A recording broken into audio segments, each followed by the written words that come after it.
रात, जंगल और एक शॉर्टकट। चार दोस्त मस्ती के मूड में निकलते, लेकिन उन्हें नहीं पता था कि यह सफर उनकी जिंदगी का सबसे डरावना एक्सपीरियंस बन जाएगा।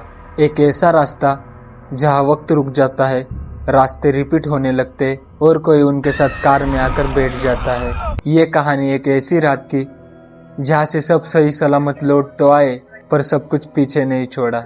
मैं जो कहानी सुनाने जा रहा हूँ वो कहानी नासिक डिस्ट्रिक्ट के एक छोटे से गांव की, जहाँ के चार दोस्त सापुतारा घूमने जाते हैं, लेकिन उनके साथ जो हुआ वो किसी ने सपने में भी नहीं सोचा था। Let's now it's time to story telling. Welcome back to another video in. ये कहानी तब की है जब चार दोस्त अविनाश, विशाल, राहुल और खुशहाल अपने गांव में रह रहकर बहुत ही बोर हो गए। उनको कुछ इंटरेस्टिंग करना था, तो फिर उन चार दोस्तों ने एक ट्रिप प्लानिंग की और फाइनली डिसीजन हुआ महाराष्ट्र से बाहर जाने का। फिर अगले ही दिन वो सुबह सुबह निकल गए सापुतारा के लिए।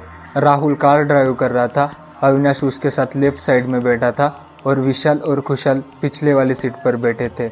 उन्होंने दिन भर सापुतारा एक्सप्लोर किया और काफ़ी सारा इंजॉय भी किया, और उन्होंने थोड़ी बहुत ड्रिंक भी कर रखी थी, और घूमते घूमते दिन से कब रात हो गई उन्हें कुछ पता ही नहीं चला।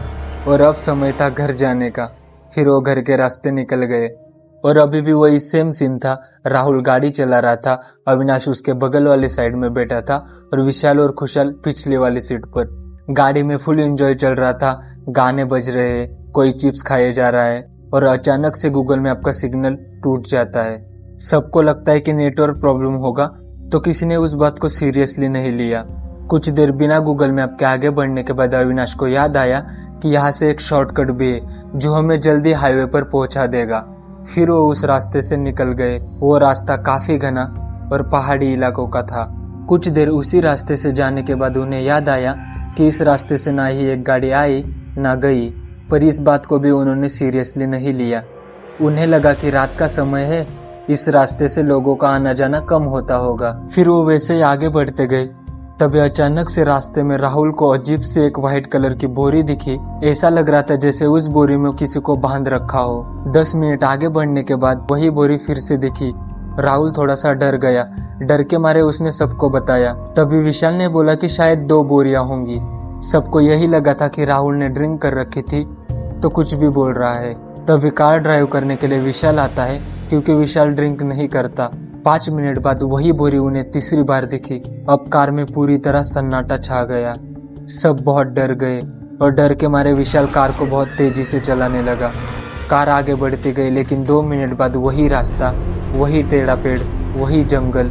ये सब देखकर सब बहुत डर गए कि उनके साथ ये क्या हो रहा है। फिर विशाल ने कार रोक दी और अविनाश ने बहुत हिम्मत जुटाकर कार से नीचे उतरकर एक पेड़ पर पत्थर से एक स्मारक बनाया, ताकि उन्हें पता चल सके कि ये रास्ता वही है या दूसरा।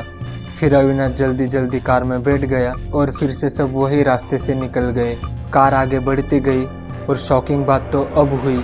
थोड़ी देर बाद कार की हेडलाइट वही एक स्मारक पर गिरी जो अविनाश ने बनाया था। वो फिर से उसी जगह पर आ गए, और इस बार सिर्फ रास्ता नहीं बदल रहा था, कार के अंदर की चीजें अजीब हो रही है। कार का टेम्परेचर एकदम से लो होने लगा, सबको ठंड लगने लगी और विंडोज भी बंद थी। उनके साथ जो हो रहा था किसी को कुछ समझ में नहीं आया। आगे क्या होगा किसी को कुछ आइडिया नहीं था। वैसे ही आगे बढ़ गए, और हर बार जो लूप उन्हें रिपीट होता था, वहीं पे रोड के किनारे उन्हें एक औरत खड़ी दिखती है। पहली बार वो दूर थी, दूसरी बार थोड़ा सा पास। ये सब देखकर विशाल ने कार की हेडलाइट बंद कर दी और सब चुपचाप बैठे रहे। 5-10 मिनट बाद विशाल ने फिर से कार की हेडलाइट ऑन की, और अब वो औरत कार के बिल्कुल ही करीब खड़ी थी। उस औरत का ठीक से चेहरा भी नहीं दिख रहा था, खुले बाल, काफी डरावनी। ये सब देखकर कोई कुछ नहीं बोला, सब चुपचाप बैठे रहे। और तभी अचानक से रेडियो पर स्टैटिक शुरू हुआ, और वो बातें किसी और की नहीं बल्कि 10 मिनट पहले आपस में जो उन्होंने बातें की थी वही बातें रेडियो पर बजने लगी। ये सब सुनकर खुशहाल बहुत डर गया और डर के मारे कार से उतरकर भागने लगा। सब उसे रोकते पर वो किसी की नहीं सुनता और अंधेरे में भागने लगता है और अचानक से गायब हो जाता है। और थोड़ी ही देर में विशाल ने जब कार को आगे बढ़ाया तब खुशहाल उन्हें रोड के बीच में खड़ा मिलता है, पर वो कुछ बोल नहीं रहा। सिर्फ रास्ता दिखा रहा है और आके चुपचाप गाड़ी में बैठ गया।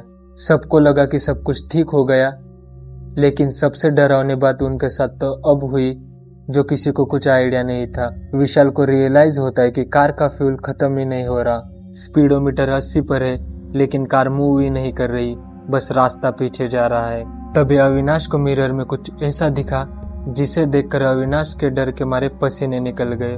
पीछे वाली सीट पर 2 नहीं बल्कि 3 लोग बैठे थे।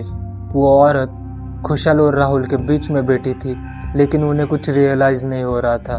बस मिरर में अविनाश को दिख रही थी। उसने किसी को बताया नहीं, क्योंकि पहले से ही चारों बहुत डरे हुए थे। उन्हें कुछ समझ में नहीं आया कि क्या करे। उन्होंने जीने की होप छोड़ दी थी और चुपचाप डर के मारे बैठे रहे। और कब उनकी आंख लग गई उन्हें कुछ पता भी नहीं चला। और जब उनकी आंख खुली तब सुबह हो चुकी थी।